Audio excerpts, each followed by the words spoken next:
Bienvenido a la plática. Gracias por estar en este espacio de opinión. Gracias por estar en este espacio de información. Gracias.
Bienvenido a la plática. Gracias por estar en este espacio de opinión. Gracias por estar en este espacio de información.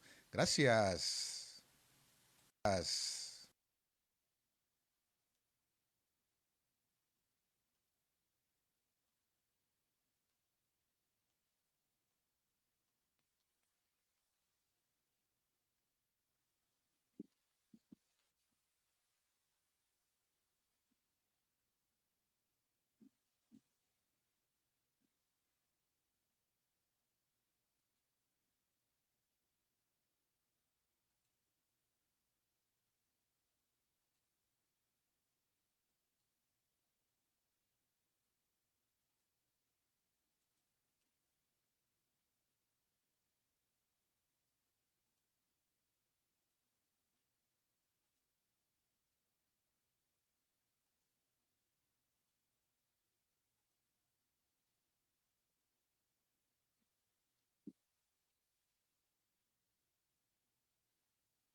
Buenas tardes, amigos de la plática, amigos de la serie, el programa de los días miércoles. ¿Cómo están? Cada día es importante que nosotros nos saludemos y nos deseemos lo mejor para cada uno de ustedes, para los que tienen la amabilidad de sintonizarnos en los días miércoles en un programa, la serie, que tiene como finalidad crear un poquito de debate, crear ese debate tan necesario en los diferentes espacios, en los diferentes centros de opinión que existen. Que déjeme decirle, existen cientos, miles, millones de centros de opinión, millones de centros de opinión en toda la red,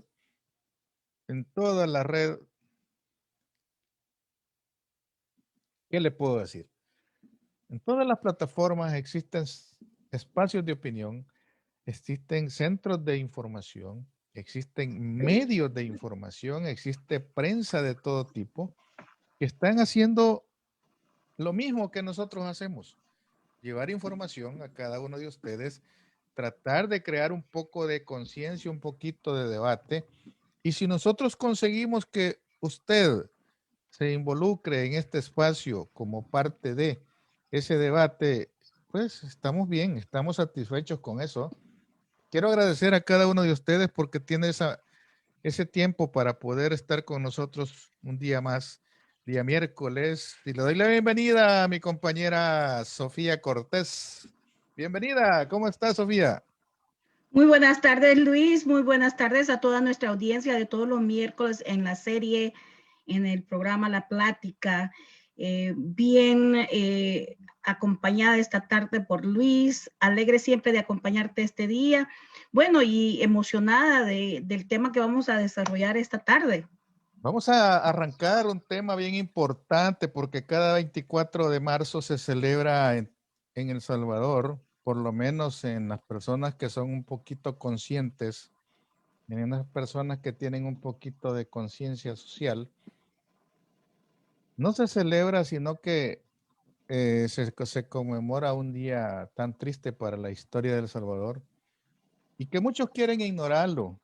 Muchos quisieran que eso no sucediera, muchos quisieran que eso se borrara, pero hay un punto importante en la historia del país, que es el hecho de que usted no puede borrar la historia aunque quiera. Usted puede borrar un disco duro, puede borrar una memoria de computadora, puede darle fuego si quiere, puede quemar esos recuerdos, puede quemar las fotos de quien quiera, puede quemar todo lo que quiera, pero la memoria histórica no la va a poder borrar, porque tendría que matar a toda la humanidad, ¿verdad? Tendría que deshacerse de todas las personas que tienen ese poquito de conciencia. Y vamos a hablar este día precisamente de ese martirio que sucedió en El Salvador y que a muchos no les gusta que uno hable de estos temas. Y lo vamos a hacer arrancando con un video para que nos pongamos en contexto. Eh, quiero que presentarles este video. Queridos hermanos, sería interesante ahora hacer un análisis, pero no quiero abusar de su tiempo, de lo que han significado estos meses de un nuevo gobierno que precisamente quería sacarnos de estos ambientes horrorosos. Y si lo que se pretende es decapitar la organización del pueblo y estorbar el proceso que el pueblo quiere, no puede progresar otro proceso. Sin las raíces en el pueblo, ningún gobierno puede tener eficacia, mucho menos cuando quiere implantarlo a fuerza de sangre y de dolor.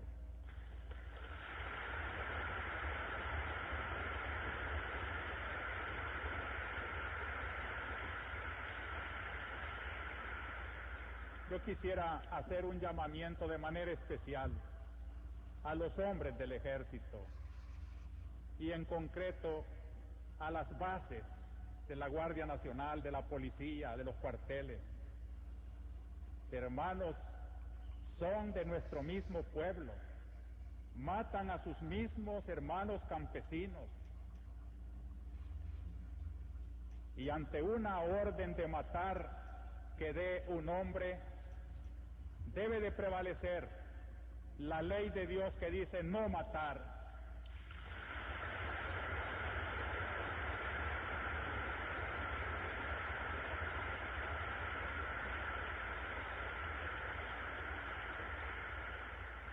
Ningún soldado está obligado a obedecer una orden contra la ley de Dios.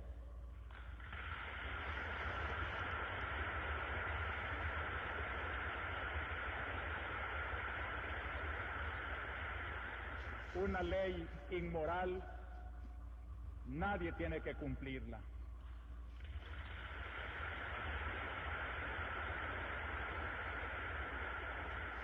ya es tiempo de que recuperen su conciencia y que obedezcan antes a su conciencia que a la orden del pecado.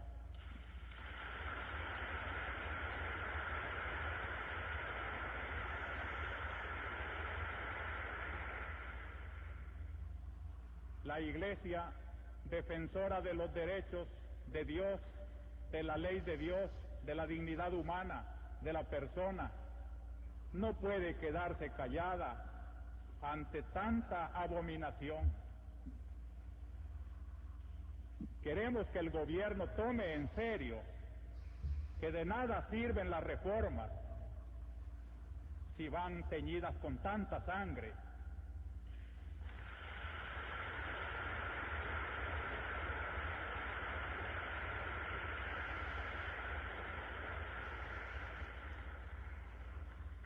En nombre de Dios, pues, y en nombre de este sufrido pueblo, cuyos lamentos suben hasta el cielo cada día más tumultuosos, les suplico, les ruego, les ordeno, en nombre de Dios, cese la represión.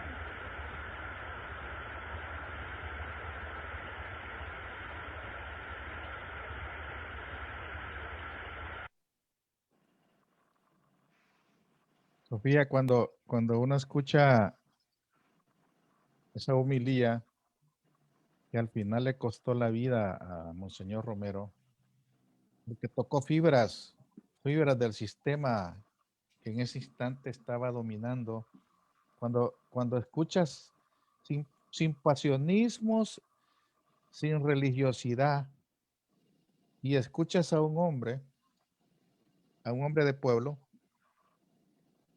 que podía abrazar a cualquier persona en cualquier condición, que podía quitarse el bocado para dárselo a un niño necesitado, y que al final denunció todos los domingos en su homilía acostumbrada las injusticias que se daban en El Salvador, y que tristemente después de 41 años nosotros no tenemos una respuesta en El Salvador de qué realmente pasó. Se habla mucho, se dice demasiado, se han hecho estudios, se han hecho denuncias, se han puesto acusaciones, pero con certeza todavía no se ha visto realmente qué pasó.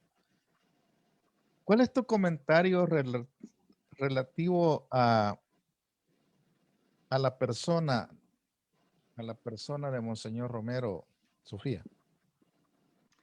Gracias, Luis, y gracias por compartir este video con toda la audiencia. Pienso que es tan certeras las palabras de él y tan relevantes todavía en este momento, más que todo hacia todos aquellos que escogen el olvido y no pasar por el dolor que pasamos para poder llegar a la frágil democracia que tenemos. Yo tuve el honor de vivir en tiempos de Romero y tuve el honor de ser una preadolescente en ese tiempo, y él marcó realmente mi opción por la justicia social. O sea, fue para mí lo que ahora los millennials y los Gen Zers y los Gen Yers en mercadeo llaman el influencer, ¿verdad? El influyente. Para mí Romero fue mi influyente y fue quien me marcó la decisión de optar por la justicia social y preguntarme qué estaba pasando alrededor. Lo escuchábamos con mucho detalle, lo admiraba, pero también sentía en él un conflicto. Él era un hombre, y después yo lo estudié con mucho detalle, he seguido toda su trayectoria después de su muerte, hasta que lo convirtieron en santo, hasta su canonización, hace un par de años. Y me interesaba mucho de la persona de Monseñor Romero, de nuestro santo de América, la habilidad de él de lidiar con un conflicto que él tenía entre ser hombre conservador, hombre tradicional, por nacimiento y por formación, y bautizarse en el bautizo de sangre que fue para él Rutilio Grande, porque no podemos hablar de Monseñor Romero sin hablar de Rutilio Grande, que para Monseñor Romero fue su amigo, su confidente, alguien en quien él realmente veía un apoyo, alguien de confianza, alguien con el que él se sentía no juzgado, y también como líder, como uno de los obispos de la iglesia salvadoreña. Y al ver este conflicto de casi 3, 4 personas que confluían en un solo ser, y ver cómo él optó de una manera totalmente deshecha de egoísmo, de una manera sabia, de una manera sobria, optó por el rol de ser el líder de la iglesia, más que todo formada por los vulnerables, la gente pobre, la gente contra, él bien lo declaró una vez, al que la gente que las culebras siempre pican en los pies, porque nunca les llega la justicia, y se convirtió en parte de ellos. Recuerdo que ese año que lo asesinaron salí del país, pero recuerdo yo tener conversaciones con varias personas que lo admiraban no solo por su manera de dirigir un mensaje, compartir con la audiencia que a Monseñor Romero le costaba mucho comunicarse, no era un comunicador nato. Él se preparaba muy cuidadosamente antes componía sus homilías con mucho cuidado, con mucho miedo, oraba mucho porque le diera a Dios la sabiduría de qué decir. Pero para él era bien difícil pararse ante miles de personas y saber, no le gustaba que le dijeran que lo estaban escuchando miles y miles de personas, lo ponía más nervioso. Él era una persona introvertida, muy callado, muy observador, pero cuando él estaba entre su pueblo, se convertía en completamente una persona muy diferente. Él hacía, casi por rutina, saludaba a la gente más indigente que estaba en catedral esperando la homilía de él. Al principio de la homilía y después de la homilía, él hacía adrede y de una manera muy consciente, él salía a saludar a la gente más humilde y los abrazaba, y verlo a él abrazando a una persona humilde, se notaba que era algo muy genuino y muy auténtico. Él era feliz volviendo a sus raíces humildes porque él era de una familia humilde de San Miguel. Y todos los lujos y los títulos y las ganancias de ser un líder de una iglesia tan poderosa como la iglesia católica, un obispo, y después un arzobispo, para él en algún momento le afectó su personalidad y de alguna manera lo capturó ese mundo. Era reconocido cuando fue obispo de San Salvador, que las familias más influyentes lo agarraban, le llamaban, lo apartaban para que hiciera sus bautizos, sus matrimonios, lo invitaban a fines de tés y cuestiones sociales, y de alguna manera eso lo influyó durante un tiempo.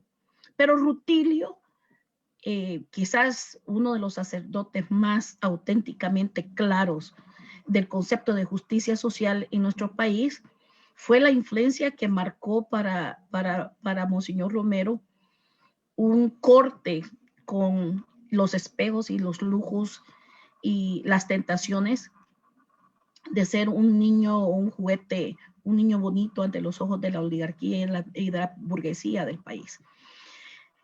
Monseñor Romero decidió optar por ser la voz, aunque le costaba hacerlo, de los más pobres y los más vulnerables. Y quiero aclararles que aunque yo, obviamente, los que vienen a este programa todas las semanas saben que soy de izquierda desde que tengo 13 años, quiero decirles que sí estoy en desacuerdo en que se utilice la imagen de Monseñor Romero como un ícono de la izquierda, porque no lo fue. Él es un ícono de todo el pueblo salvadoreño.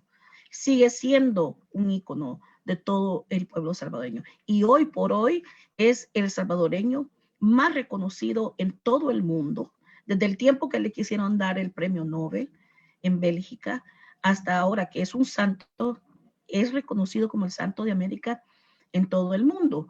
Él no es un ícono de la izquierda. Donde nosotros coincidimos con Monseñor Romero, y no coincidimos en muchas otras cosas con él, pero en lo que sí coincidimos es en la búsqueda por la justicia social, en la búsqueda del cese a la represión, como ustedes lo escucharon, en la búsqueda de parar un conflicto armado, en la desescalación de la violencia en el país, en la búsqueda de poder encontrar un modelo político, sociopolítico y económico más justo para todos los salvadoreños. Él no era en contra de los ricos. Él los conocía muy bien y él lo que les pedía es que fueran flexibles, que fueran personas con conciencia y que pensaran con inteligencia, de que la forma del gobierno, la represión y la explotación de la vieja oligarquía no iba a llevar a ninguna solución viable democrática para el país. En eso coincidimos con Monseñor Romero, pero él era muy crítico también de la izquierda. Él era antiviolencia. Él criticaba la toma de los templos, tanto de catedral como de la iglesia del Rosario. En múltiples ocasiones le tocó a él ser testigo de hechos de violencia en estos templos, en estas tomas que hicieron, e inclusive tuvo que salvarle la vida a muchas personas, inclusive de los cuerpos de seguridad que se daban en ese momento. Entonces, él también se convirtió en yo lo llamo como un abogado por la paz, que abogaba no solamente por los muchachos que les decíamos en ese entonces en estos templos tomados, pero él abogaba también por gente que había sido tomada como rehén para poder desescalar la represión o las represalias que podía tomar los cuerpos de seguridad contra la gente que protestaba, obviamente a la falta de representación y de oportunidades de participar en el proceso democrático y de opciones de pluralidad. No había más que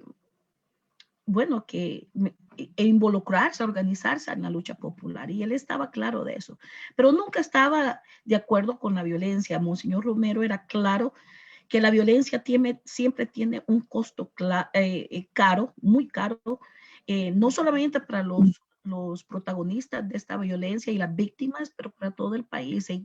Él sabía que nos íbamos a convertir en un país que íbamos a tener un trauma colectivo de este conflicto, e hizo lo posible por abogar que no sucediera este conflicto, porque él de una manera muy visionaria sabía que este conflicto nos iba a salir caro, y enos ahora que todavía sufrimos ese trauma de ese conflicto, y unos prefieren simplemente no recordar. Termino con esto, Luis. Para mí él sigue siendo un referente. Quiero recalcar que fue un hombre muy valiente, a pesar de ser muy tímido y que no se quería meter al principio, que era muy cauteloso, muy diplomático. Tuvo un valor increíble. Una vez alguien le dijo: mire, monseñor, no vaya, inclusive en la misa que él estaba haciendo por el aniversario de la niña Sarita de Pinto, el hijo de él, Jorge Pinto, en ese tiempo dueño del Independiente, le avisó que habían rumores de que iban a tratar de hacerle algo, y él de una manera muy escueta y muy clara, muy al punto, como era su estilo de ser y de hablar, le dijo: yo estoy expuesto a morir en cualquier momento. O sea, no le sorprendió lo que le dijeron, más sin embargo dijo: yo sé que por hablar, por ser quien soy, yo no estoy inmune a que me maten. Si matan a todo el pueblo, si andan matando a cualquier muchacho, a cualquier muchacha, a cualquier señora, a cualquier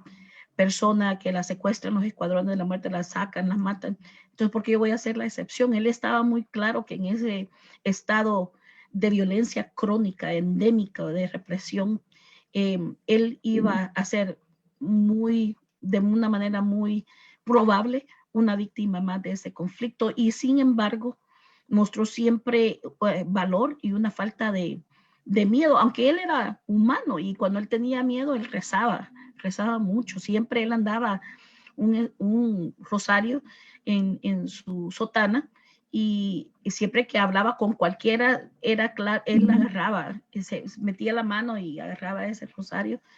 Siempre estaba muy claro de que su arma era el orar por su tranquilidad, su paciencia, por aceptar tal vez el destino que él presentía que iba a ser de él. Entonces yo de él rescato muchas cosas, pero lo que más rescato de él es que no perder el valor ante lo duro, ante lo incierto, muchas veces ante el propio destino que podemos enfrentar, debemos de tener ese estoicismo, ese valor, ese coraje que él siempre tuvo para enfrentar lo peor, especialmente aquellos que de alguna manera tenemos un rol de líderes.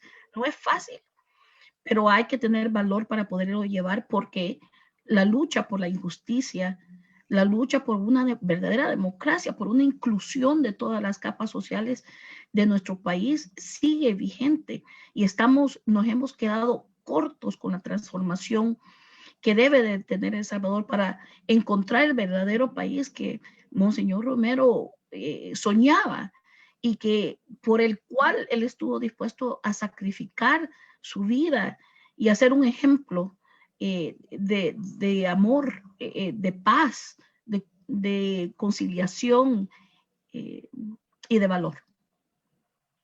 Existen en el mundo muchos líderes, muchos personajes que se han destacado por una determinada acción y se les rinde tributo siempre.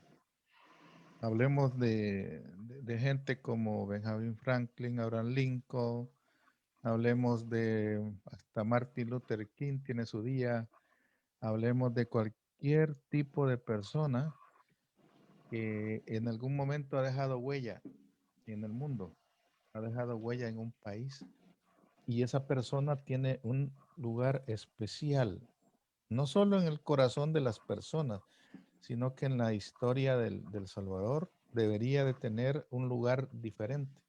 Pero más allá de lo que ha venido, porque hay una cosa importante que dices, no se puede tomar como un referente de izquierda, no se puede tomar solo como un referente comunista, no se puede tomar como un referente revolucionario, porque cuando uno pregona que es importante la justicia social, no se debe de entender esto como esa parte reaccionaria que solamente está queriendo destacar algo, sino que pregonamos siempre por una justicia social y abogamos para que el sistema socioeconómico de cualquier parte vele por todas las personas. Vele por todas las personas. ¿Por qué? Porque al final hay algo que dice que todas las personas somos iguales, ¿va? Pero de la teoría al hecho hay una gran diferencia. Incluso en un país de primer mundo como Estados Unidos, vos sabés de que existe mucha discriminación. El solo hecho de tener un color diferente te hace discriminado, te hace marginado. Y igual en El Salvador no es la excepción, pero de un antes y un después, 80 para atrás, había una efervescencia que después de la muerte de él detonó una bomba que trajo como consecuencia miles de muertos, que él ya no lo vio. Él ya no vio esa masacre que tenía cada domingo denunciando, cada domingo la gente pegada a su radio, escuchando la YSAX, que era la única radio que transmitía las homilías, y que la gente se quedaba todos los domingos escuchando cuál va a ser la homilía de este domingo, porque siempre había un mensaje detrás de esa homilía que indicaba, ¿verdad?, cuál era el sentir y pensar de, no solamente de él, sino que en sí, de toda la clase, ¿verdad?, de que él representaba y que él hablaba en nombre de. Él no decía yo, en el nombre del pueblo, porque él conocía el pueblo, porque él era un hombre de pueblo. Ahora, a mí realmente me quedó la duda siempre de qué pasó después, por qué hubo un giro completo de la iglesia, donde la iglesia ya no se quedó con ese estilo, la callaron a la iglesia. Ya los líderes ya no tuvieron esa agalla para enfrentar a ese monstruo que se llama sistema. Desde bueno, en esa época yo era un joven y todavía recuerdo toda esa etapa. Sin embargo, me quedó la idea, ¿y ahora qué pasa? Ahora, ¿qué viene? Un silencio sepulcral. Han pasado arzobispos de toda clase y yo siempre digo, a cual más sumiso. ¿Qué pasó? ¿Qué pasó con el sistema? ¿El sistema murió con él? ¿O sigue tan vivo o más rejuvenecido hoy? Cuéntame. Bueno, sí, el después de Monseñor Romero fue algo traumatizante para la iglesia. Acordate de que él fue quizás el asesinato más grotesco, el peor error cometido por la derecha, que nunca se va a quitar arena de encima. Y arena como instrumento de la oligarquía. La oligarquía es realmente el verdadero asesino de Monseñor Romero, y en ese asesinato convirtieron a Monseñor Romero en un mártir, pero en un mártir incómodo para la Iglesia Católica. Monseñor Romero es el primer obispo que es canonizado desde el Concilio del Vaticano II. O sea, se convirtió, aún durante el conflicto, él se convirtió en alguien, en una estrella, y él le chocaba que le dijeran eso, que él era famoso, que era un influencer mundial. Y bueno, esto le ocasionó hasta problemas con el TAP, el liderazgo más alto de la Iglesia Católica. Sabemos muy bien que el propio Papa lo amonestó tanto a él como a cardenal en Nicaragua, a Juan Pablo II, porque la iglesia es tradicional y la iglesia es una religión, la iglesia católica es una religión tradicional y conservadora. Solo los acuerdos en Colombia, más que todo los jesuitas siempre han sido el ala más intelectual y más progresista dentro de la Iglesia Católica, y de ahí venía Rutilio Grande y por qué la influencia en Monseñor Romero. Pero la Iglesia todavía batalla con ciertas reformas y acoplamientos que todavía no ha podido dar en este siglo XXI, a pesar de que con el Papa Francisco se ha visto una nueva luz y una mayor coherencia con la realidad de los pueblos y la realidad de aquellos más vulnerables, de los más pobres. Más sin embargo, en El Salvador, quiero volver a decirlo, la mayoría de sacerdotes comprometidos con la lucha de ese pueblo, por la justicia de ese pueblo, fueron asesinados. Fueron muy pocos los que se quedaron, de unos 2 o 3, el padre David, y un par más que ya recientemente también fallecieron. Pero el resto de estos líderes de la Iglesia Católica que estaban comprometidos con el proceso por la justicia en El Salvador fueron asesinados. Antes de Romero y después de Monseñor Romero.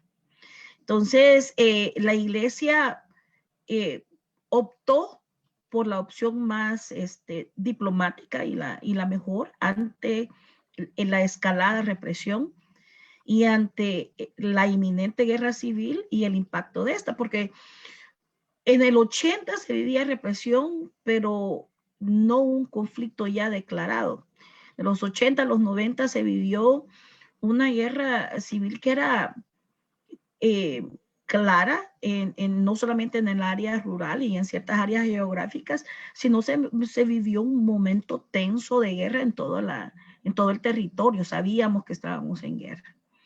Entonces la Iglesia Católica, muriéndose Monseñor Romero, como que tuvo una pausa en un liderazgo claro dentro de lo que era el liderazgo progresista, que le pudiera dar voz por ese sector en la lucha popular a los pobres y a los más vulnerables.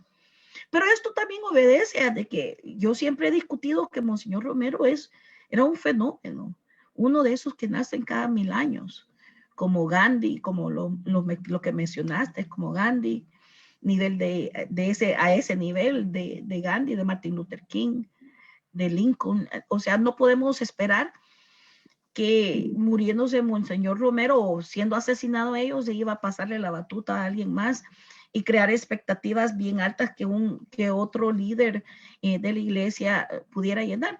Bueno, Rosa, el obispo cardenal Rivas y Damas, creo que es su apellido. Rivera y Damas. Rivera y Damas. Gregorio, creo que se llama. Rivas y Damas. El actual es Gregorio Rosa Chávez, el actual. El que es actualmente Chávez, correcto. cardenal. Llenan ciertas y son líderes que están claros de que la iglesia no puede ser por los derechos de los más vulnerables y los más pobres. Entienden eso, pero no tienen el carisma, no tienen el liderazgo nato y tal vez ese toque de Dios que Monseñor Romero tenía. Y yo siempre lo digo, hay mucha gente que le dice a uno que uno nace con ángel, que tiene cierto carisma, que tiene cierto perfil y que eso no se compra, no se hace. Y entre más vieja me hago, creo que tienen razón. Hay algo ahí que de personas que ya nacen para cumplir un propósito providencial en esta vida y que no lo tienen otros, por muy igual que sea la educación, por muy cercano que sea el perfil, porque vengan del mismo sector. Bueno, podemos hablar de los hermanos Zamora. Si vos comparás a Mario Zamora con el doctor Zamora, que mis respetos, yo lo admiro mucho como intelectual, tengo muy buena relación con él, pero Mario era otra cosa. Mario era un líder aún para hablar, para agarrar un micrófono, para delatar, para confrontar, y precisamente a quien mataron. Y esto también autoría del querido fundador de Arena, querido entre comillas, fundador de Arena, Roberto Dawison, que no solamente fue el actor del asesinato de Mario Zamora, sino que también de Monseñor Romero y de muchos hijos y hijas que son los mejores de nuestra patria. Pero te lo comparo porque optaron por asesinar a Mario, porque tenía ese perfil, ese liderazgo, esa aptitud, ese conecte con la gente. Era carismático y era un excelente comunicador. Y te vuelvo a decir, Monseñor Romero no se creía que era un buen comunicador, pero quizás en la década de los 80, quizás fue uno de los mejores comunicadores de nuestro país. Así que la iglesia opta por volver a sus raíces de acompañar nada más a convertirse en el paño de lágrimas de los obreros, de los campesinos, de los pobres. Pero Monseñor Romero fue más que eso. Él fue una voz, una plataforma, no solamente de denuncia, sino de acción. Acordémonos de que él también lideró muchas acciones cívicas que mucha gente no recuerda o no sabe. Bueno, y ahora los milenios no quieren ni saber que es una travestía para nuestro país, que la generación las generaciones nuevas no quieran entender el tesoro de la memoria histórica que nos lleva a ser, nos insta a ser mejores, es de que Monseñor Romero hizo comedor para los indigentes. Él le daba la limosna específicamente a la gente más necesitada. Yo no sé si conoces una historia real de cuando él murió. Yo no quiero compartir mucho, pero me tuve que salir del país porque asistí al funeral de Monseñor Romero y quebré mis medidas de seguridad y tuve que salir ese año del país. Pero una historia muy, muy interesante de que había un señor que había sido alcohólico durante mucho tiempo y era muy, muy pobre, y la casa de él era en las afueras, el patio lateral de catedral, y él se creía hijo de Monseñor Romero en su ya avanzada edad, enfermo por los estragos del alcoholismo y la indigencia, pero él siempre tenía comida, tenía ropa, Monseñor se tomaba el tiempo para asegurarse de que él siempre tuviera dinero para comer, y cada vez que él salía, porque era costumbre de Monseñor Romero salir después de la homilía a la entrada principal y a dar limosna y a saludar a la gente que él siempre saludaba, de la más humilde. Y muchas mujeres, muchas madres que lo querían mucho. Hay una anécdota importante de la que contabas, y eso se recogió en muchos medios, ¿verdad? Cuando la Santa Sede, hables el Papa de ese entonces, le dio la espalda a Monseñor Romero porque no esperaban que se volteara en contra del sistema. No esperaban que él denunciara los abusos del sistema. A tal grado que incluso él pidió una audiencia y no se la dio el Papa. Correcto. No se la dio.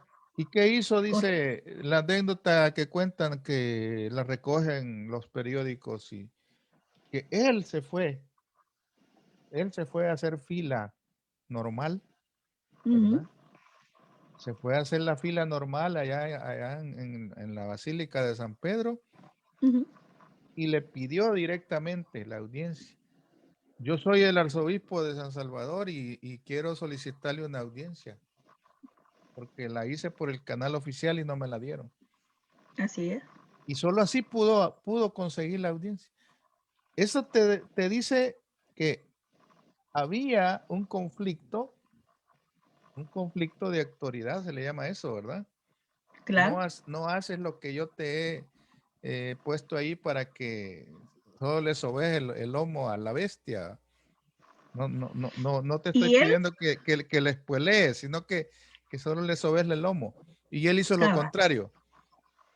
Y él no era irreverente, déjame decirte, era una persona muy disciplinada con la jerarquía de la iglesia, muy respetuoso de las tradiciones de la iglesia, de la estructura de la iglesia. Para él era bien difícil ser irreverente, pero por el amor al pueblo salvadoreño, Monseñor hizo muchas cosas, incluso su propio cambio, lo abrazó, lo invitó, lo abrazó, lo tomó.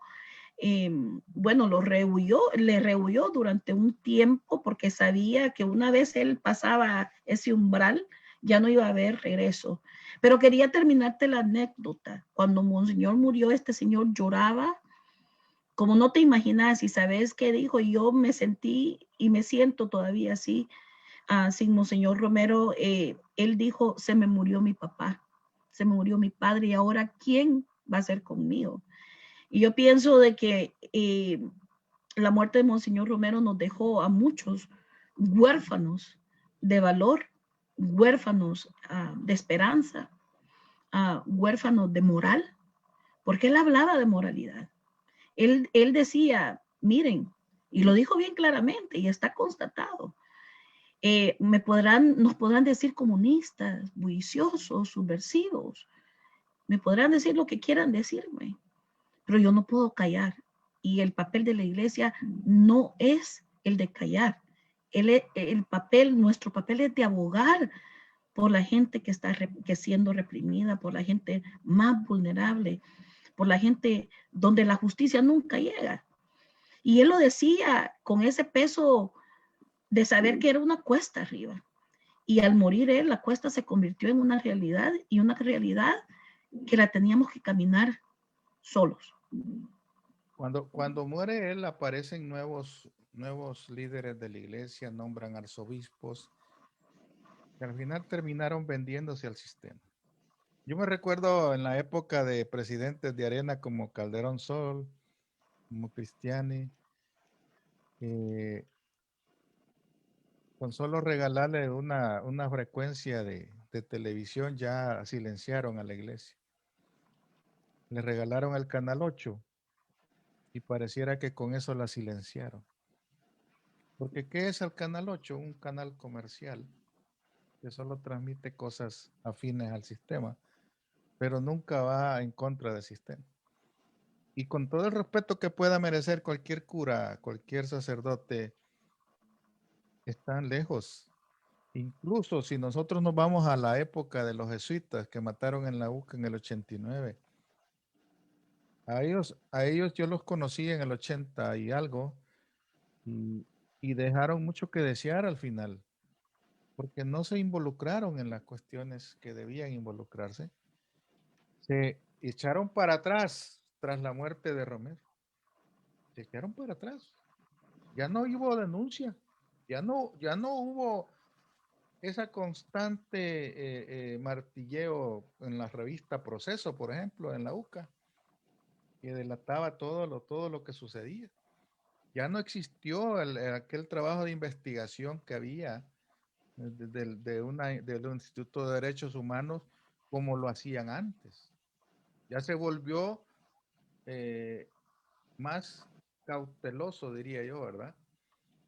Como diciendo, tenemos que medir el lenguaje porque si no podemos correr el riesgo. Y al final siempre sucedió que los mataron. ¿Ya? Y ese fue el tiro de gracia para toda la religiosidad. Ya no hubo ningún líder que se atreviera a hablar. Viene otro, viene Rosa Chávez, que era muy hablantín en la época de Romero, calladito. Hoy es cardenal y no dice nada. Me recuerdo yo que antes, cuando estaba en la época de Romero, Rosa Chávez, él incluso salía dando declaraciones a la salida de la catedral y la abordaban. Y hoy se convirtieron en un, ¿cómo le llaman a ese? En una clase política que no bajó a la llanura ya. Correcto. Mucho menos el actual cardenal que existe, ¿cómo le llaman? Arzobispo, ¿verdad? Por gusto. No, esa parsimonia no los aleja pues de su labor pastoral, los aleja totalmente. Silenciaron, como tú dices, perdimos un verdadero líder que le llevaba palabras de aliento, palabras de esperanza a la gente. Y yo creo que esa parte ya no existe, ni podrá existir, porque no se atreven a tocarle las cosas al animal, va. Correcto, y que como yo, Monseñor Romero instó a envolverse en esa lucha social de una manera real, entendiendo el problema antes de lo político, entendiéndolo de lo social y lo humano. Y creo que eso se ha perdido, pero también hay que ver contextura del tiempo y el ambiente de cada líder y del liderazgo. Y obviamente no estamos diciendo, por lo menos yo no estoy diciendo que quiero tener otro líder como Monseñor Romero, porque te digo, sigo creyendo que él es un fenómeno de eso que ocurre en la historia cada 1000 años. Pero sí, los otros líderes de la Iglesia Católica no supieron en su tiempo y en su ambiente, no dieron el repuntaje de liderazgo necesario para para el momento, para el momento de que el pueblo necesitaba ese acompañamiento, porque la represión funciona. La represión, lo que ha hecho con el liderazgo en El Salvador es resultado de un trauma concreto, de un estado represivo que corta no solamente el movimiento, sino también corta la lengua y la habilidad de protestar y de denunciar las injusticias, porque para salvar la vida y para vivir en paz es preferible no optar por luchar. Y ha funcionado.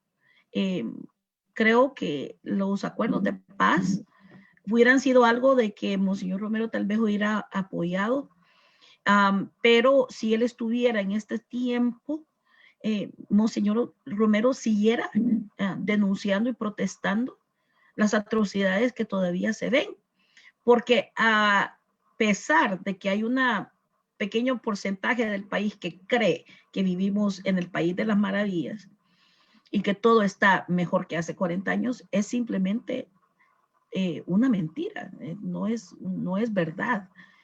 Y Monseñor Romero era de esos líderes que deseamos ver ahora que despierten desde la sociedad civil, que tengan el valor de protestar, de denunciar, de ser esa conciencia que le hace falta a muchos, y no solamente eso, que apunte con el peso moral del caso, las cosas, las faltantes, más que todo las mentiras. Y Monseñor Romero detestaba las mentiras y confrontaba a los mentirosos de una manera certera.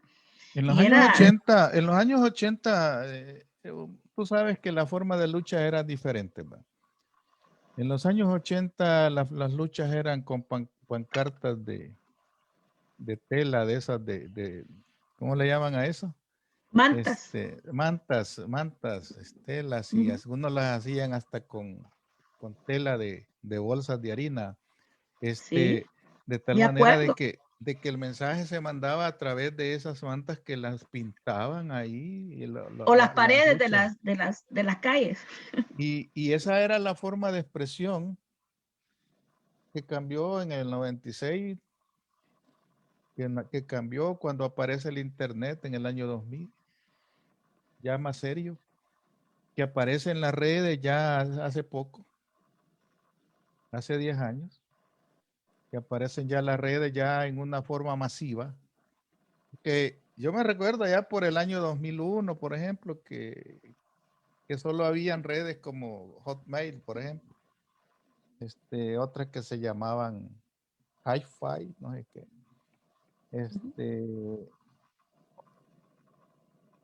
otra forma de comunicación, pero era una comunicación tan sana para mí que no tenía un uso indebido.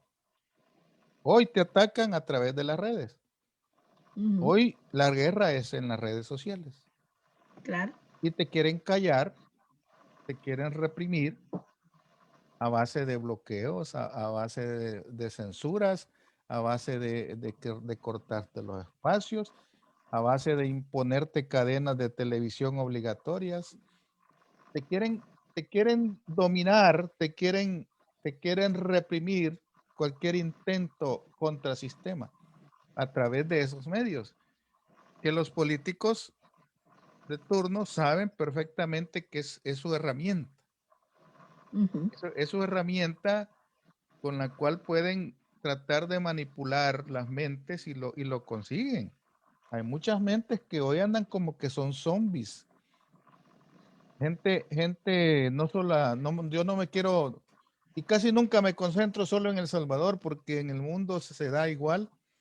Ujú. En México, en López Obrador, que tiene todos los días conectados a la gente en su cadena matutina,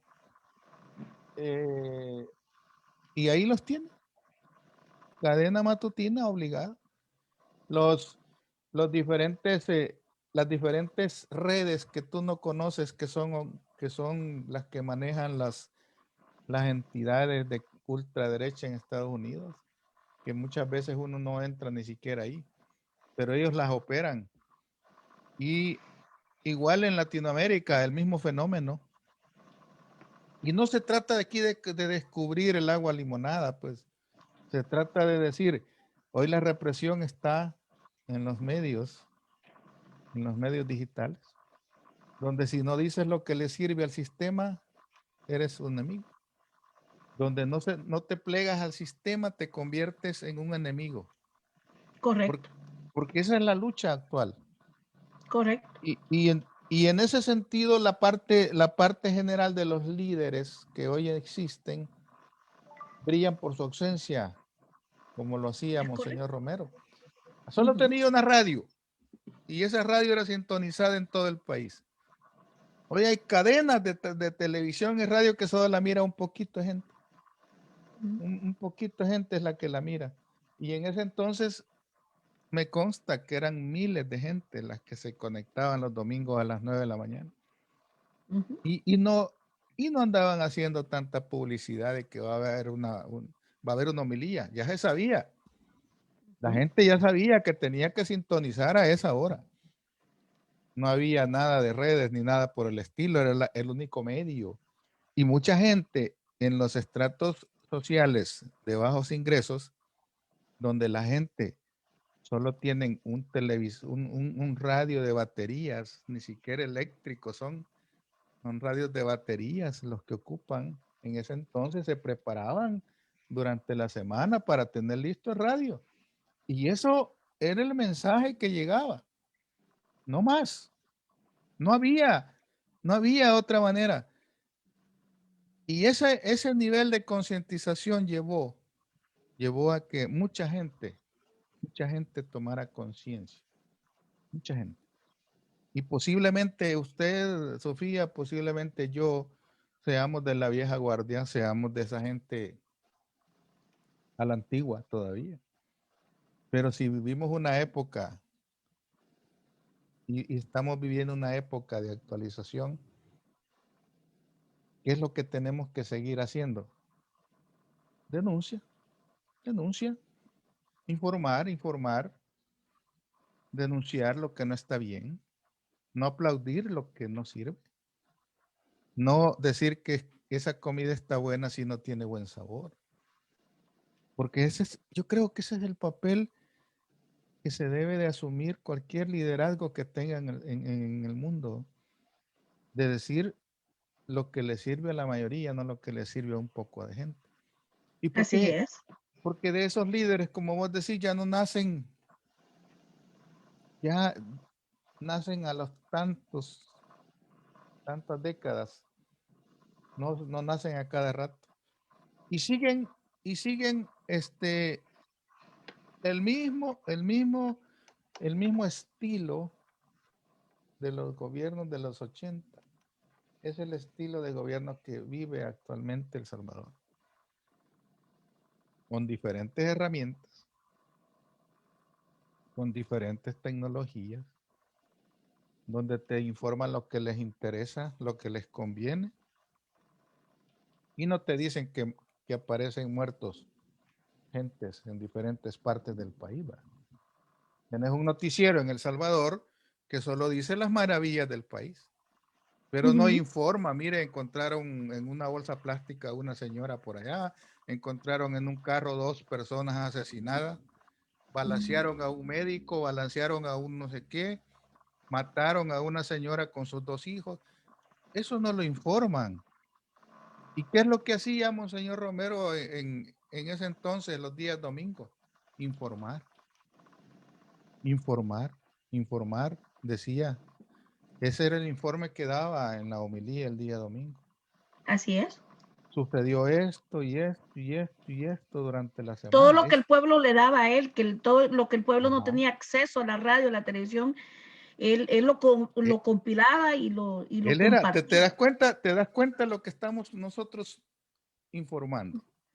Él lo que Correcto. hacía era el domingo informar, porque sabía que mucha gente lo veía y no ocupaba ese medio para hacerse publicidad él, Es lo correcto. ocupaba para hacer conciencia. ¿Qué es Correcto. lo que nosotros tendríamos que hacer, Sofía, para poder mantener viva esa personalidad, sabiendo de que no vamos a poder tener un líder igual?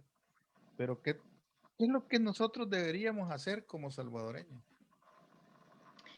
Bueno, primero yo reconfirmar lo que acaba de decir, él era se convirtió en una plataforma para los sin voz, los que no tenían voz y los que no podían de alguna manera tener justicia, ni siquiera la oportunidad de ir a declarar o de ir a reportar una injusticia. Es más, en el refugio que él hizo en San Salvador, que él trató de darle albergue a la gente que huía del campo durante el tiempo más crudo de la represión, los iban a recoger al refugio. Entonces él trató de ser una plataforma completa, integral, no solamente de comunicación, pero de acción cívica. Monseñor no solamente predicaba en catedral de una manera dogmática, él era un hombre de acción cívica, él caminaba a cantones, ríos, tugurios, él estaba y iba con su pueblo, lo acompañaba, y en muchos de los testimonios que él recababa venía de propia, de primera fuente de los testimonios que le alcanzaban a dar a él en persona. Nosotros debemos de mantenernos siempre a la par del pueblo, escuchando a aquellos que no encuentran una plataforma para su voz y para su opinión, y aquellos que tienen el valor y la conciencia de denunciar lo que no es correcto. Nosotros no podemos sujetarnos a una minoría.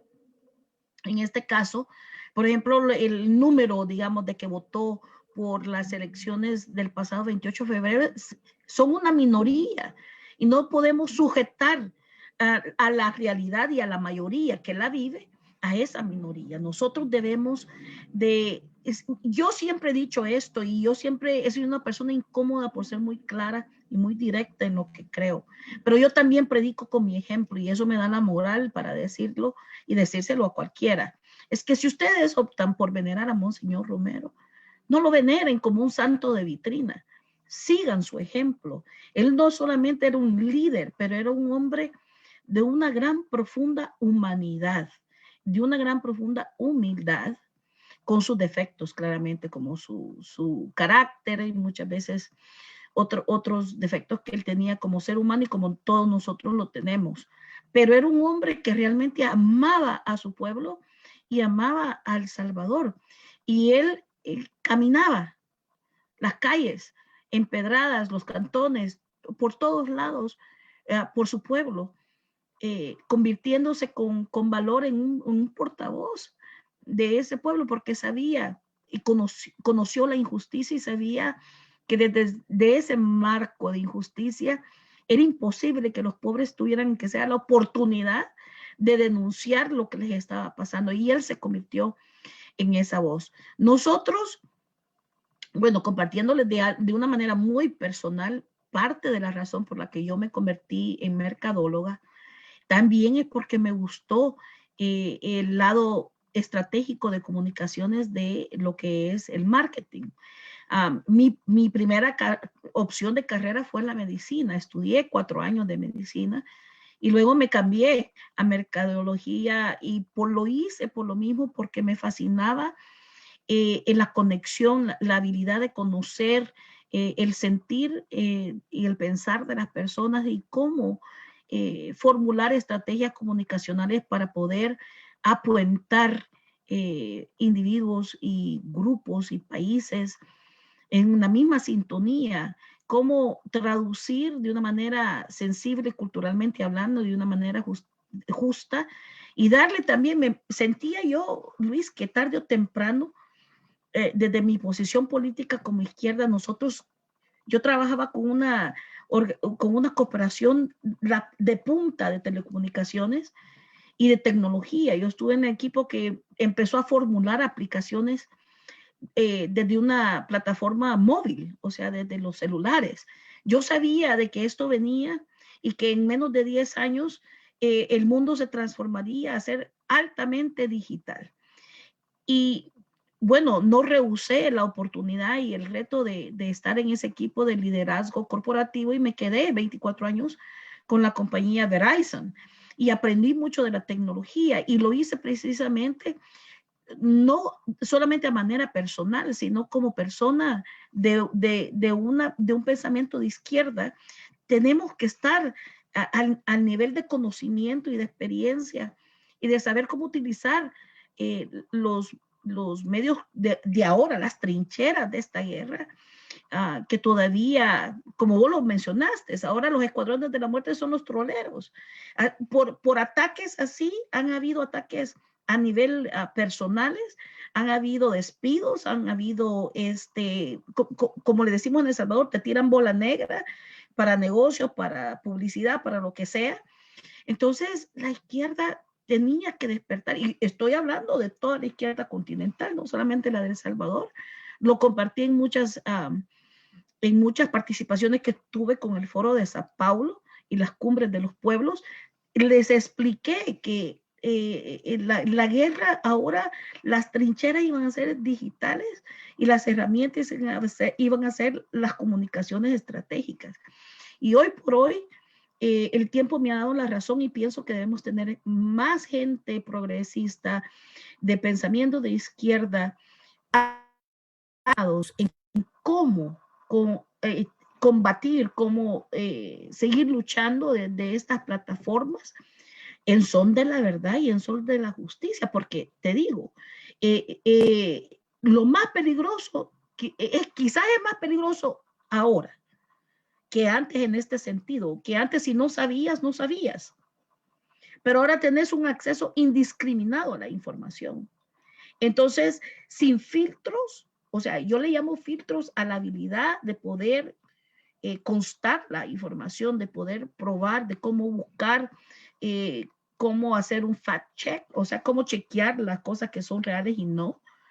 Pero ahora con esta cantidad de información y de estímulo visual y auditivo que tenés por medio de las plataformas digitales, ahora no solamente te emboban, pero te retrasan y te ponen en una condición no de seguidor, no quede dormido, de totalmente ignorar tu propia realidad y tu propia identidad. Y eso es súper peligroso, súper, súper peligroso. Así que nuestro rol, Luis, es seguir buscando desde este punto de ideología progresista, izquierdista, pro justicia social, pro derechos humanos, seguir denunciando, pero también al mismo tiempo, Luis, tenemos que hacer un mejor trabajo de educar a la audiencia, porque no solamente se trata de opiniones y se trata de compartir, se trata también de formar criterios, y eso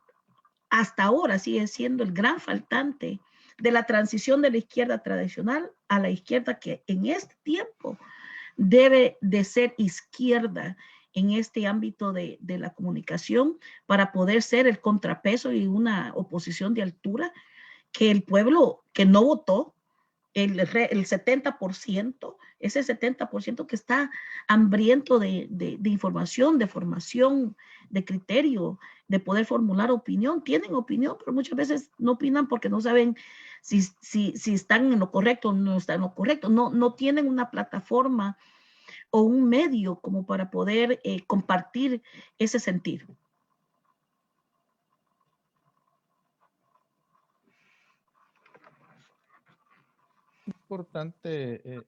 Es importante destacar, Sofía.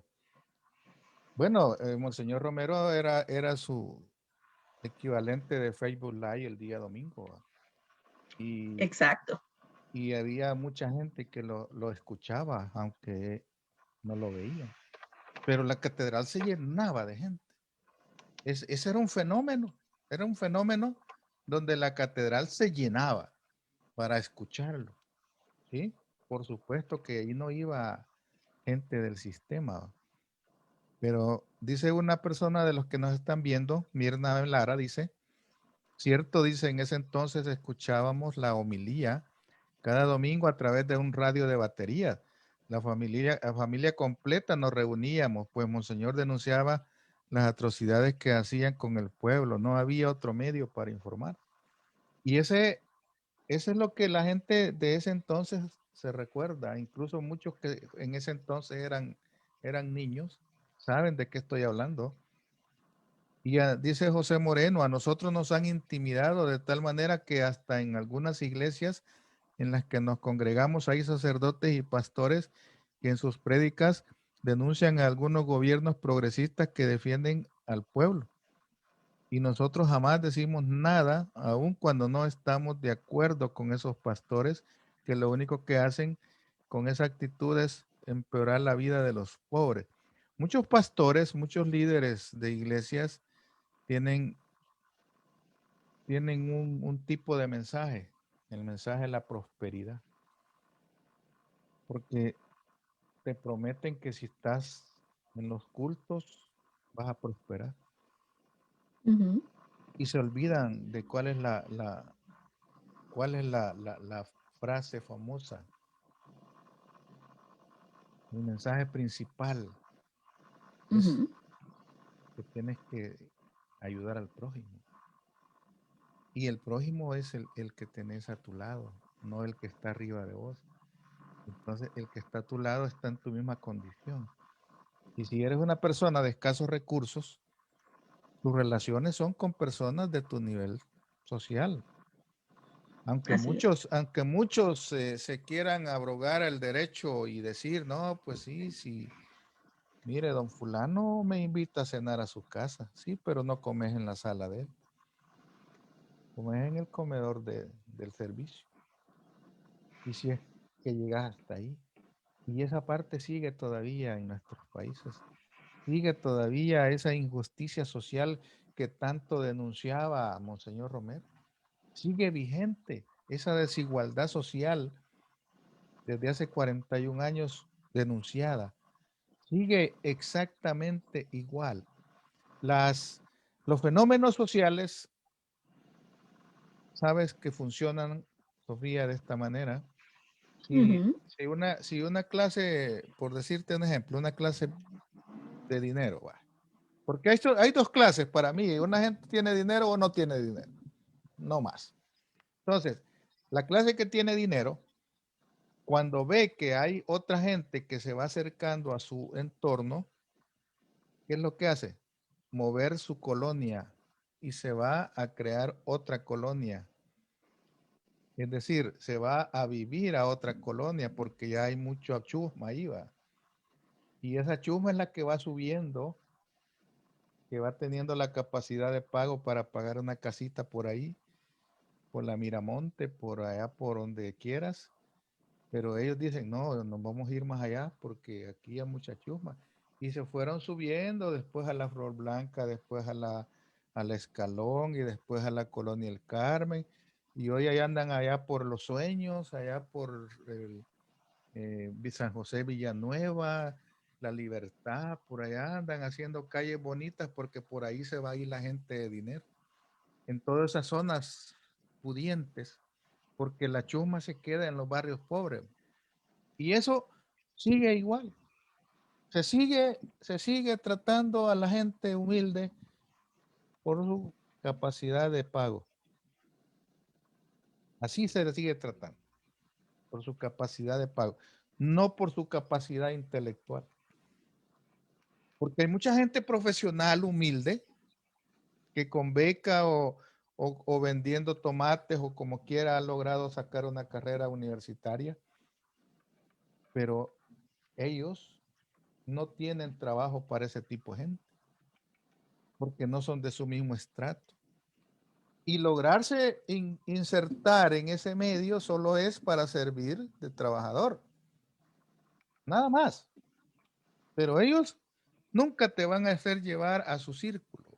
Es una argolla social. Económicamente no es el punto.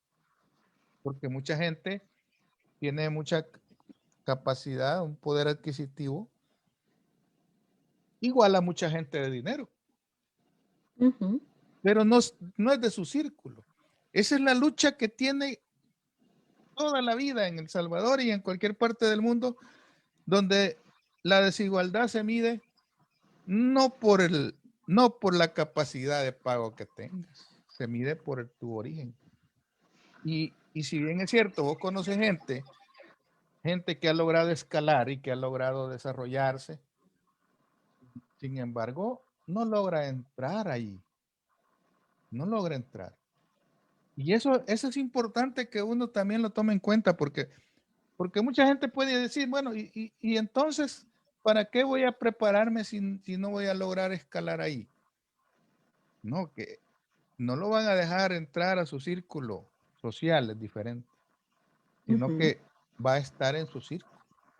Y por eso es que esa desigualdad, lo decía Monseñor Romero, es que es importante reducir esa brecha de desigualdad. Vamos a escuchar un video, un poquito de este video, un poquito viejito, pero ahí está. Pequeño ejército que lo cuidara. No era un hombre peligroso y sin embargo le tenían muchísimo miedo a Monseñor Romero, solo porque decía la verdad.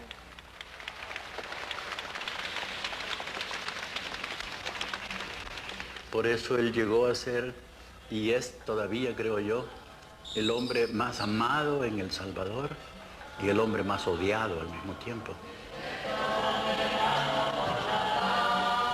En cada homilía, los domingos, Monseñor Romero destinaba un momento muy especial para hablar de la vida política y social del país y para plantear las denuncias de las graves violaciones sucedidas en El Salvador.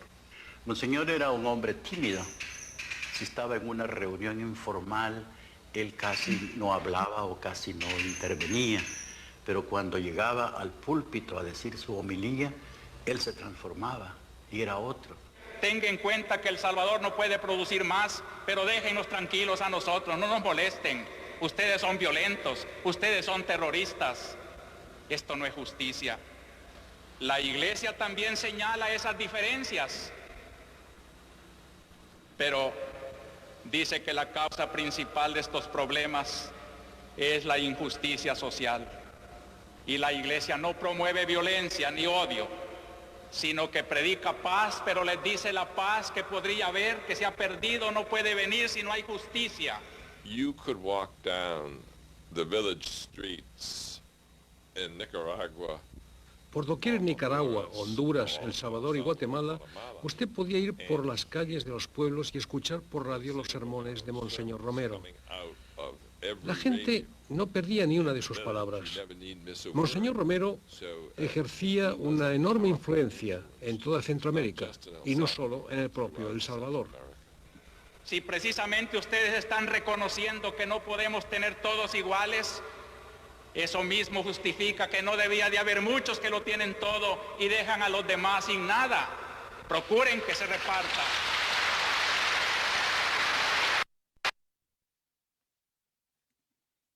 Y cuando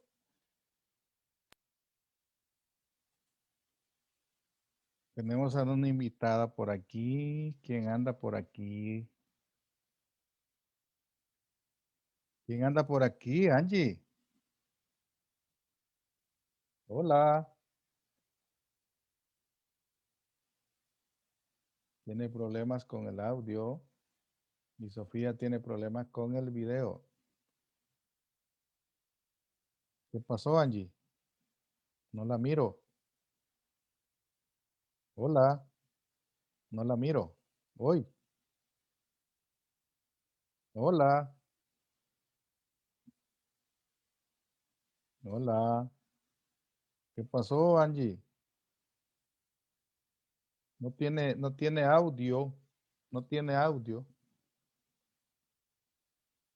Cuando tenga audio me avisa. No tiene audio. Hola. No tiene audio. No tiene audio. Micrófono. Hola. No tiene audio. Vamos a seguir con el video. Había momentos de alegría, de euforia, de esperanza, de dolor, de indignación. Pero también, en definitiva, después de cada homilía, había un fortalecimiento de la conciencia de todos los que ahí estábamos. Habían aplausos, habían interrupciones a cada frase de Monseñor Romero, a cada frase de denuncia, a cada llamada a la conciencia de la ciudadanía, a la solidaridad con las víctimas. El gobierno, la Fuerza Armada desmentía las denuncias de Monseñor Romero, pero las denuncias tenían pruebas, siempre tenían pruebas, y las pruebas venían de las investigaciones que se hacían en la Oficina de Derechos Humanos del Arzobispado. Teníamos testimonios, teníamos denuncias, teníamos evidencias, y los muertos estaban ahí. Es decir, nadie inventaba los muertos, nadie inventaba los desaparecidos, los torturados.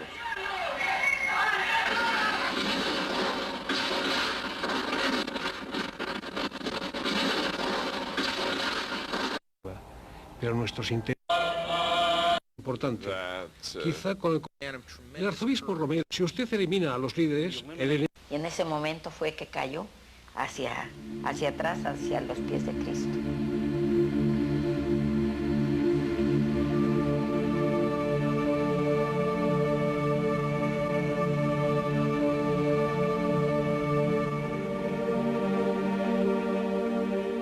Dejé el pan, salí corriendo, pero ya estaba en el suelo, Monseñor.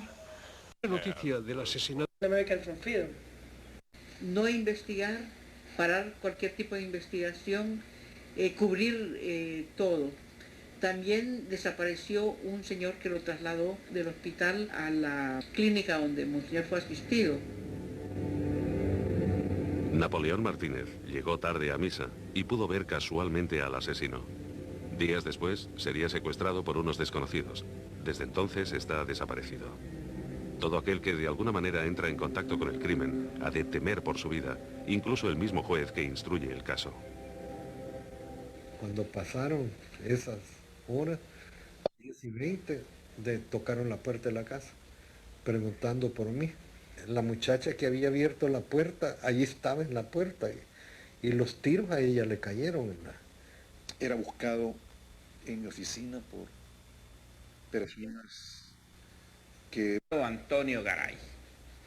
El pequeño Roberto, como se le llama por aquí, heredó de su padre una comunista y del imperio del mal. A la catedral, el escenario de su...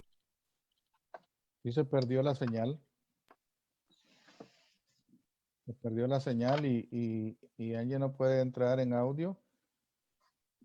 Hola. Hola. Sí, se perdió la señal.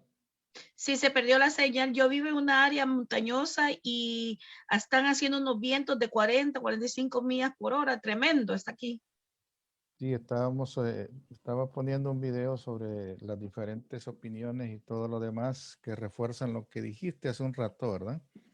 Y todo este relato que surge cada vez, me choca a veces con el hecho de que se sabía mucho, se conocía mucho a través de lo que él denunciaba. Así es. A través de lo que él denunciaba se conocieron muchas situaciones que hoy en día mucha gente ignora. Y ese es el punto de que era el único vocero, ahí le llamaban la voz de los sin voz, ¿verdad? Porque no tenía otra forma y lo hacía a través de los medios disponibles. Pero tenemos aquí a Angie Serrano, pero no puede hablar, no sirve su audio. sirve su audio. De todas maneras, Sofía, para ir cerrando el programa, quiero tu comentario final sobre el magnicidio que nunca dejará de ser algo tan reprochable en El Salvador. Gracias, Luis. Sí, esos videos son muy importantes.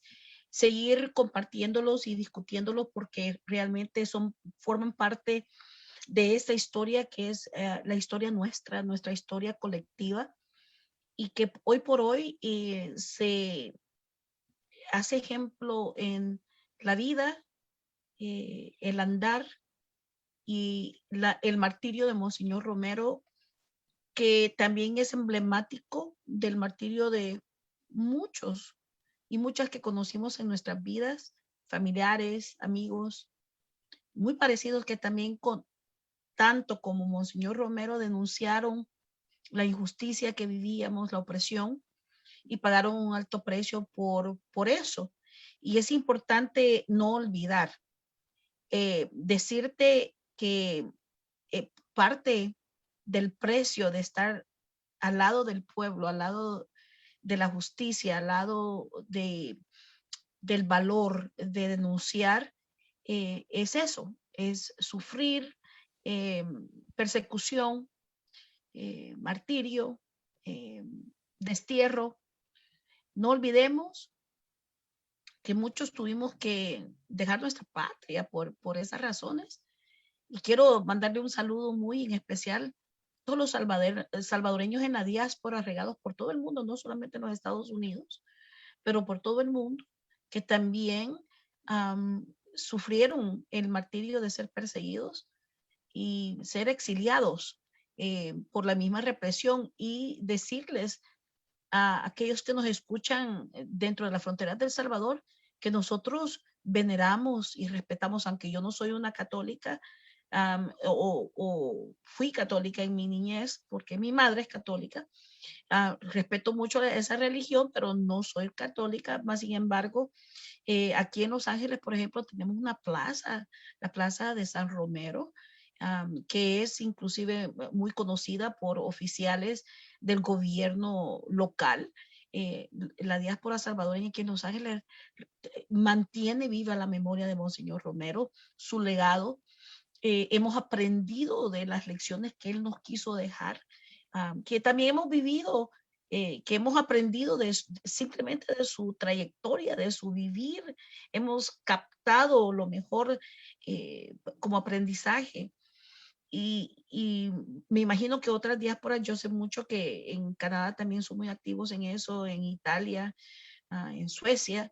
Es decir, Monseñor Romero es hoy por hoy algo que nos une, un ejemplo del salvadoreño más global, del influencer más importante de nuestra historia. Y quiero terminar diciéndoles muy a mi manera de ser, es que todo aquel o aquella que quiera venerar a Monseñor Romero, no lo haga como un santo de vitrina. Hay que leer, hay que conocerlo. Yo tuve el gusto de vivir en tiempos de Romero, no muchos pueden decir eso, y se aprende de él.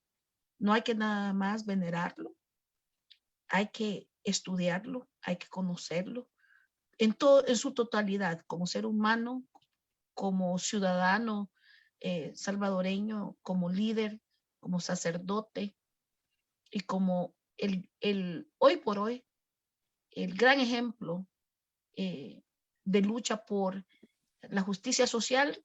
Ya vieron que él en el video que Luis compartió, era bien inteligente, tenía una manera bien popular de decir conceptos muy complicados, y lo hacía de una manera muy hábil.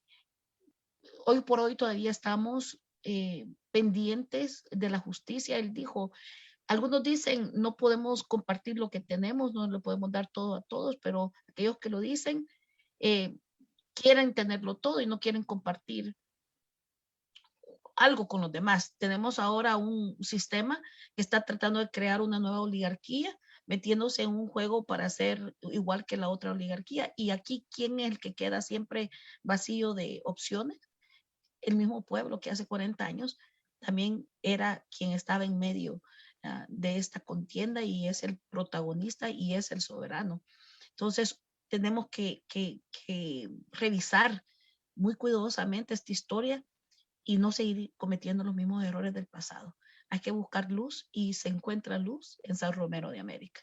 Yo creo que es importante rescatar ese mensaje que él dejó, ese mensaje que siempre transmitía, el hecho de que él denunciaba esa desigualdad, porque muchos creen que las personas tienen que seguir siendo esclavos siempre. Pero una cosa es ser esclavo y otra cosa es atropellarlo. Porque si bien es cierto, hay salarios miserables que pagan la gente, también es cierto de que según las cifras macroeconómicas a nivel mundial, el 1% de la población es dueño del 99% de la riqueza. Así es. Y el 99% de la población tiene que vivir con el 1% de la riqueza. Esa es la realidad. Y eso es así en cualquier parte del mundo, donde el que más tiene cada día quiere más. Y esa voracidad es la que él denunció. No se trata de que usted se quede sin nada para darle a los demás. Se trata de que usted comparta.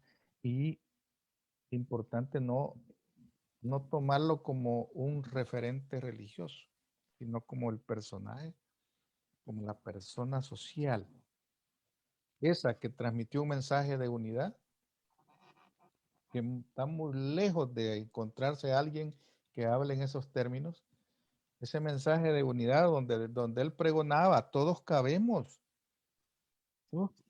todos cabemos, pero con justicia social. Y mucha gente tiene temor a decirlo. Mucha gente no quiere ni siquiera alzar la voz y decir, ya basta de tanta injusticia. Pero nosotros, si no hacemos nada, si no decimos nada, nos convertimos en parte de la injusticia misma. Sofía, quiero agradecerte tu tiempo por este espacio. Gracias, Luis. Interesante plática en este programa, la serie. Y nos vemos en la próxima, el siguiente miércoles, con otro programa interesante, porque es importante destacar que este día teníamos invitada a una persona que está haciendo una huelga de hambre. Así es. Y por alguna razón no se pudo. Correcto. Enviarles un saludo rapidito, Liz, si me permites, sí, claro, a todos los tepecianos y a la Alianza Nacional por el TPS aquí en los Estados Unidos, que está haciendo una acción cívica muy importantísima, como la audiencia sabe o tal vez no sabe, pero recordarles que ahorita la administración del presidente Biden está tratando de empujar una reforma inmigratoria y varias propuestas en el piso del Congreso. Y esta es una acción cívica que busca de alguna manera darle voz y plataforma específicamente a la lucha de los tepecianos en los Estados Unidos para que se logre un camino hacia la residencia. Y así es, así a muy estilo de Monseñor Romero, no solamente se predica con el habla, pero también se tienen que tomar acciones concretas.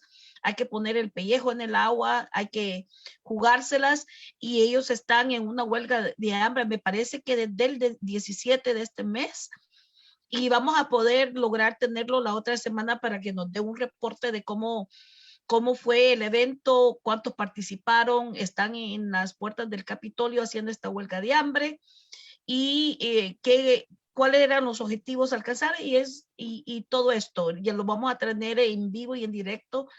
Vamos a confirmarlo el otro miércoles, pero hay que apoyarlos y compartir para ellos un saludo fraternal y solidario, y los acompañamos en su lucha. Estamos pendientes de la reforma migratoria y que a los tepecianos salvadoreños se les convierta en sueño el camino hacia la normalización de su estatus migratorio. Nada se consigue sin luchar. En la vida es difícil que te tomen en cuenta si no levantas la voz y las manos. Aquí estoy. O sea, si no haces eso, pasas invisible, ¿verdad? Y como no decís nada, como todo está bien, ahí vamos a ver cómo sucede, no toman en serio una promesa. Y la alianza TPS lo que está haciendo ahora es decirle al presidente Joe Biden, no se olvide la promesa que hizo. No se olvide de esa promesa. ¿Por qué? Porque los humanos siempre tenemos ese niño, ¿verdad? Cuando tú le prometes a un hijo que lo vas a llevar de paseo el fin de semana, ese niño ni duerme. Ese niño está pendiente toda la noche de que lo vas a llevar de paseo el día domingo y está, vámonos, ¿a qué hora nos vamos a ir? Ya va a ser el día domingo, ¿a qué hora nos vamos? Y listo, pues ya estoy listo, vámonos. Eso de que te presiona de una manera que a veces vos de repente ya no querías salir, va. Pero hiciste una promesa. ¿Te acordás que me prometiste llevarme de paseo, verdad? Igual así sucede en la vida. Los amigos compatriotas del TPS, yo creo que son personas que no tienen millones de dinero, pero tienen millones de voluntad. Y ellos pudieran quedarse tranquilos en su sillón favorito, en su casa, cómodamente sentados, con aire acondicionado, y sin embargo están ahorita presionando al gobierno para que no se le olvide. Adicionalmente, dentro de la gente que está ahí, existen compatriotas que no son tepecianos, que ya son ciudadanos. Es correcto. Ojo, la gente que pudiera quedarse tranquilamente viendo todo la televisión desde su casa, está Así ahí es. también apoyando, porque en algún momento de su vida también fueron personas sin documento. Pero los que no tienen conciencia, les vale. Esos no entienden que las luchas se consiguen ahí. Gracias, Sofía. Pasen buenas noches, amigos de la serie. Estamos en el próximo miércoles. Muchas gracias y pasen buenas noches. Abrazos.